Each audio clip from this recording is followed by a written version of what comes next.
नवी मुंबई सानपाड़ा के मोराज residency के निकट विरंगुला केंद्र सुविधाओं के अभाव में वरिष्ठ नागरिकों के लिए परेशानी का सबब बन रहा है। मनपा मुख्यालय बेलापुर में आयोजित आज एक बैठक में पाम बीच सोनखार ज्येष्ठ नागरिक सेवा समिति ने इसका मुद्दा उठाते हुए समस्याओं के समाधान का आह्वान किया। प्रतिनिधियों ने कहा कि कोरोना काल के बाद से ही महानगर पालिका ने यहाँ कोई नई सुविधा नहीं प्रदान की है, न ही बेहतर देखभाल की गई है। ऐसे में कुर्सी, मेज, अलमारी जैसी कई सुविधाओं की भारी कमी है। वरिष्ठ नागरिकों ने उप महापौर दशरथ भगत से चर्चा की और यहां सेवा सुविधाओं को तत्काल मुहैया कराने पर जोर दिया। इस दौरान बड़ी संख्या में वरिष्ठ नागरिक मौजूद रहे।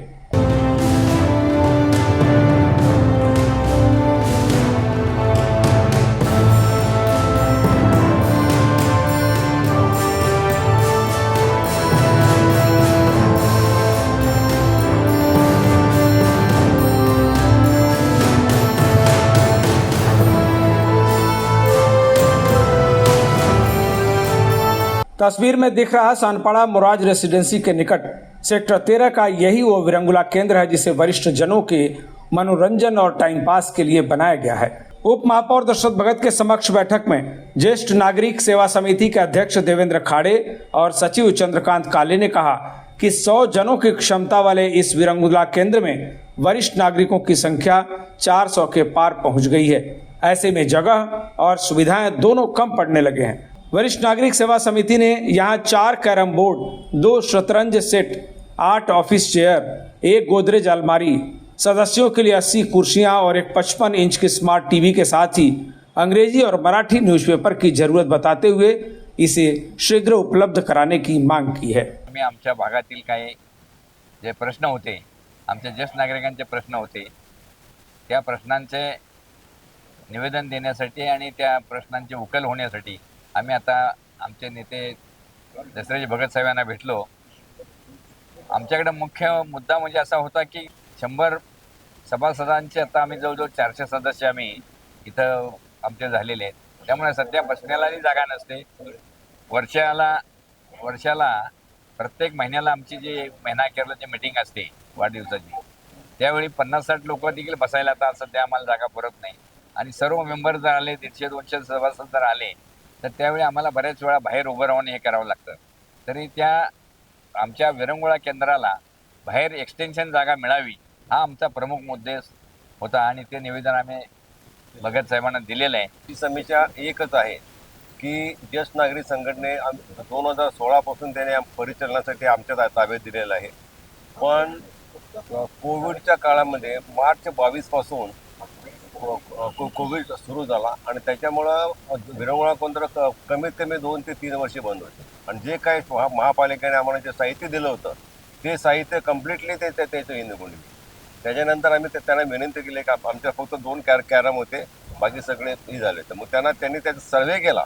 सर्वे केल्यानंतर त्यांनी सांगितलं की ह्या वस्तू तुम्हाला आम्ही देतो म्हणून, पण महापालिकेने आम्हाला अद्याप त्या वस्तू दिलेल्या नाहीत आणि म्हणून आमची ही समीक्षा घेऊन दशरथ भगत साहेबांच्याकडे आलो होतो। जागाच कमी असल्यामुळे जे रसिक आहेत ते त्या ठिकाणी उपस्थित राहू शकत नाही आणि कॅरम पण चालू असतो। त्यामुळे पहिली जी गरज आहे ते वाढवून पाहिजे आणि ते त्या ठिकाणी फार अशी निकड आहे, फार तातडीची अशी निकड आहे आणि त्यामुळे हिरमुसलेपणा जो येतो तो अपेक्षित नाही आहे महानगरपालिकेला। ज्येष्ठांचं समाधान झालं पाहिजे हे प्रायोरिटीवर आहे। 10 वर्षापूर्वी दिलेले साहित्य ते आम्ही अजून वापरतोय, कसंही करून पॉलिश करून कॅरम वापरतोय।